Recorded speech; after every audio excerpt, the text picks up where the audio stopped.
Happy past holidays to you. It's funny because as I'm recording this, it's still 2017, but I know I'm not going to be able to post it till 2018, so greetings from the past.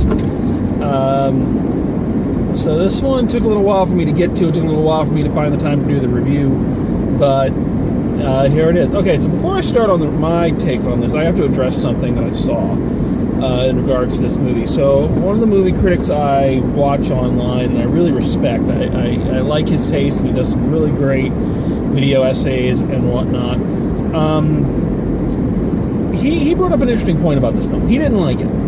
He didn't like this movie. And his reason being, from what I could watch of the review, was that he couldn't get behind this movie that takes P.T. Barnum and puts him on this pedestal as a humanitarian and this friend of the lower class, and, you know, pumps him up as this big hero, when in fact he was a con man, an anything for a buck kind of guy. He didn't really care about the plight of, you know, the folks that worked in his sideshows and whatnot. He was basically just exploiting them, and he had a problem with the fact that this movie kind of pumps P.T. Barnum up into this big hero.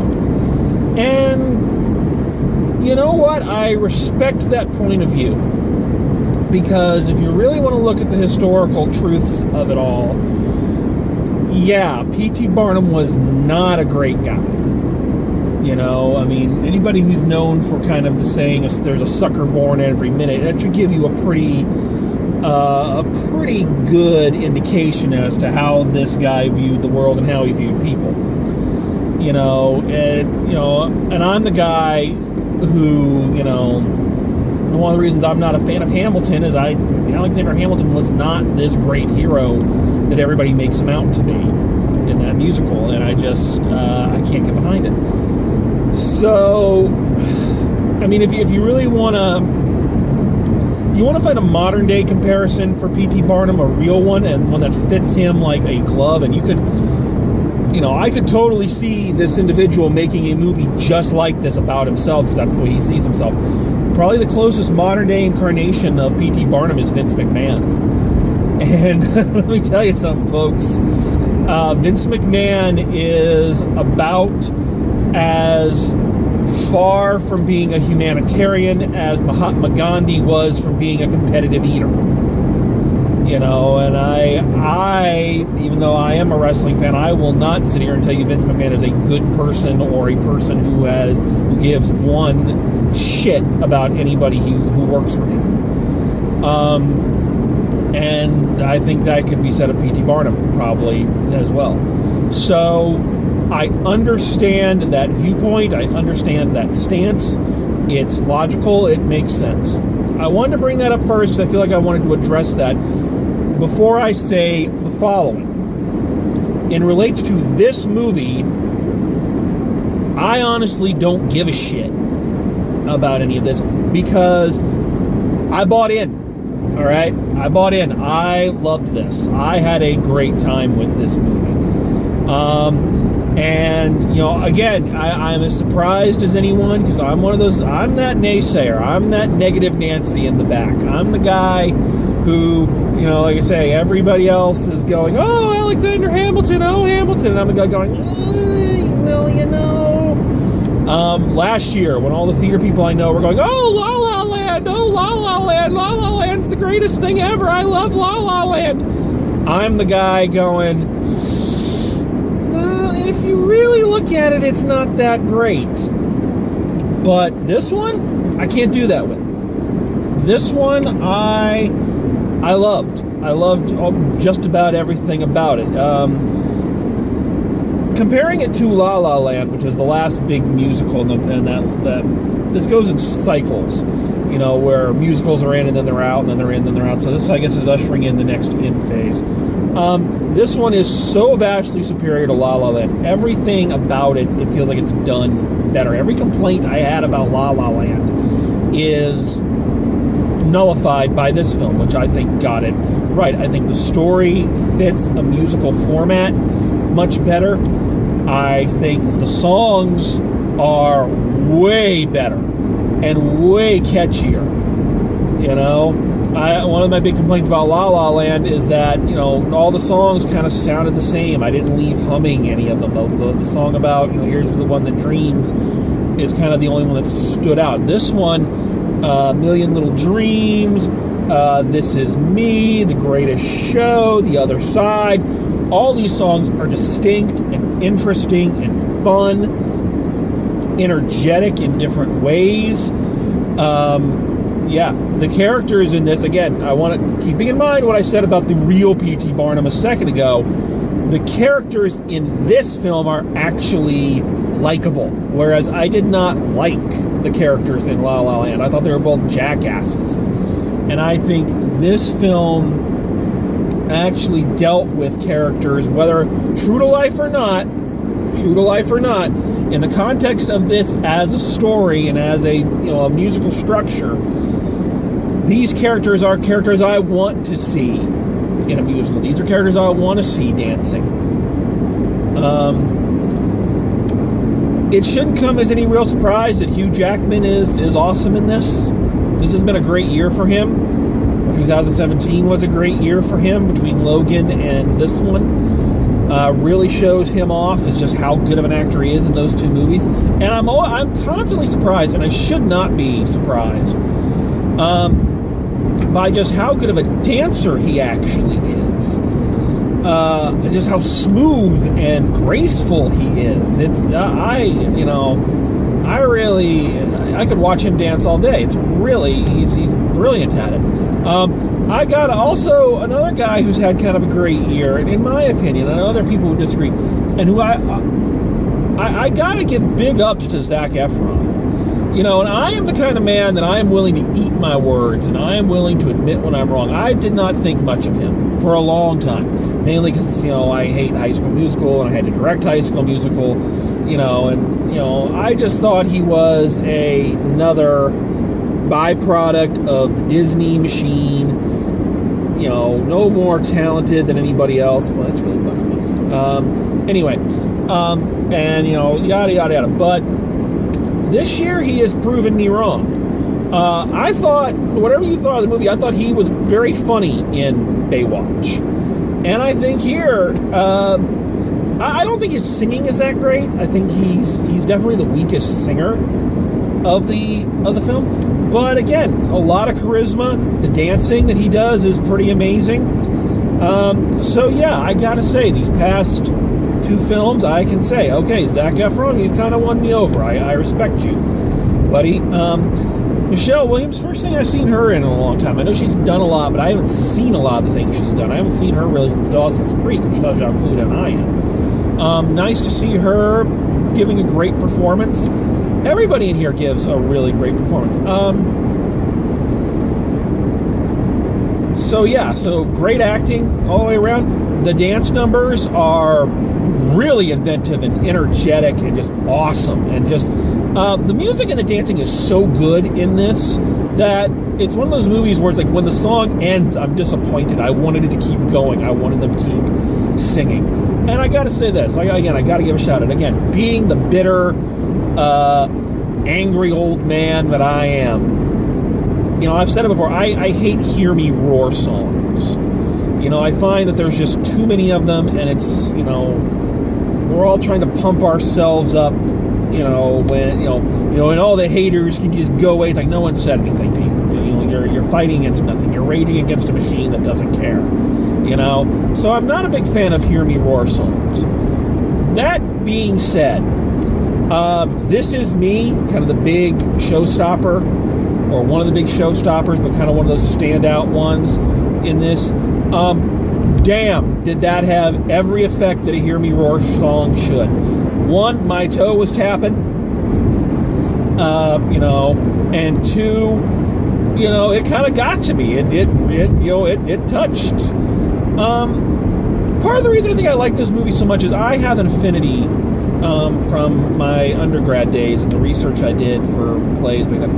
I have an affinity for that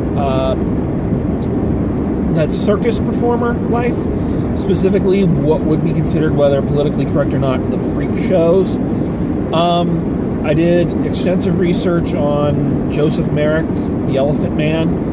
One of my favorite episodes of X-Files is the one called Humbug, about circus performers. So I've always been fascinated by that life for those people. And one of the things I really love about this movie is it does do a tired message. The people on the outskirts of society deserve to be heard, and let your freak flag fly, and be proud of who you are. Standard stuff that you get in just about any Disney movie. But the difference with this one and other films of its ilk is it really is about a group of people who are forced to the outside that people don't think about. We don't think about, I'm sorry, I don't know how politically correct to be, the deformed and the handicapped and the crippled. We don't think about those people and the struggle that they must go through. And it was nice that for once a Hear Me Roar song was coming out of people who, really did need to be heard. And you can take that message and reassign it down to, young people who are having problems with gender disorder, or not disorder, I'm sorry, that's not the right word, gender identification. I'm sorry, I'm taking a class right now in, psychological disorders and whatnot, so that's why the word was on my tongue, my deepest apologies.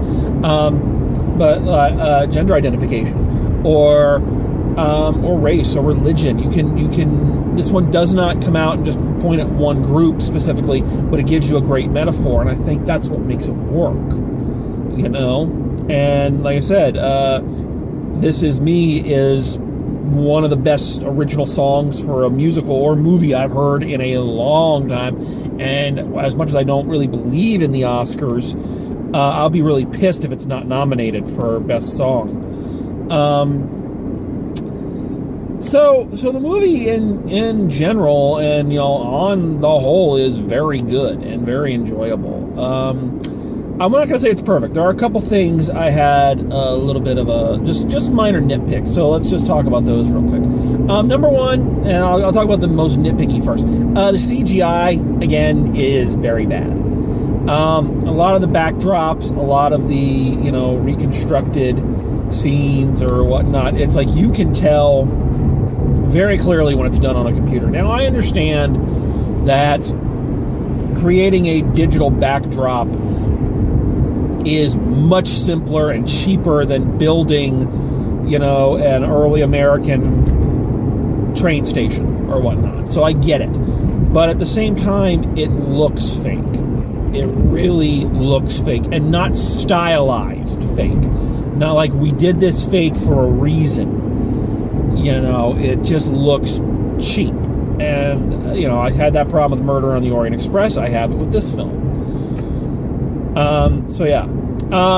I think this movie, the major flaw for this film is just, it falls into that modern day musical trap. And I noticed it with a couple musicals I've seen over the past couple years. In that they're so anxious and desperate to get to the next song that the story gets chopped into little segments.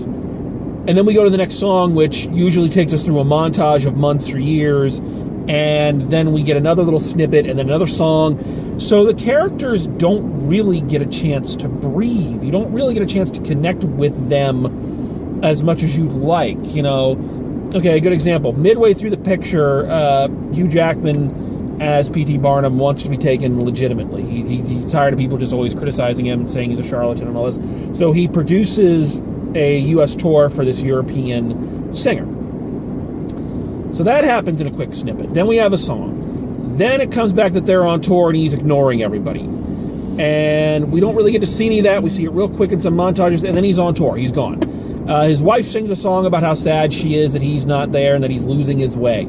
And then we get a scene where the singer comes on to him and he says no, and she acts all heartbroken like he made her all these promises. and whatnot. So, in other words, we're told things happen, but we really don't get to experience it as richly as you'd like. And I think that's the big problem with it. I think that's where this movie would have benefited from actually being a Broadway musical, because you can actually spend more time with the characters and extend some of those scenes out and not need a song every 5 seconds. But then again, modern day musicals do that too. So that was something I found a little difficult from my standpoint. The other thing I had a problem with, and again, this is a problem you kind of want to have, honestly. This movie, in terms, again, I'm not getting to know the characters very well. This movie had a fascinating group of characters in the sideshow performers. The bearded lady, whose name I can't remember, played by a very, very talented woman, a great singer. He had a fat man, he had a really tall person, he had a little person, Tom Thumb. We don't really get to know any of those characters very well. We're introduced to them, again, in a montage. We see them in the background. We see them in the performances. We don't know a lot of them.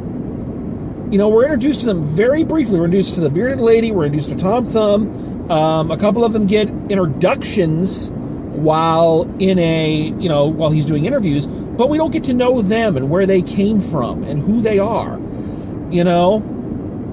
And in the background of these scenes, there's all these characters. There's the dog-faced boy we see very quickly in a montage. There's an albino.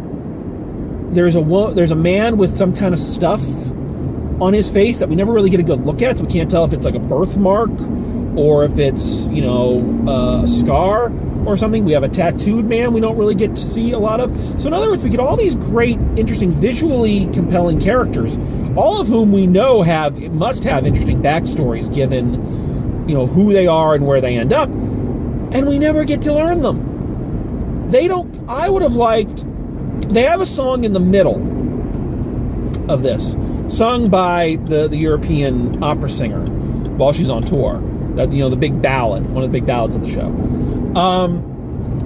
And honestly, that's the most boring song in the movie. I would have taken that song out and done a background song for all of the sideshow performers, so we could have gotten to know them. We could have spent a little bit more time with them. Again, we're told what hard lives they had and how humiliated they are, and we're told this, and we're shown little things, but we don't get to spend any time with them and really form a strong connection to them.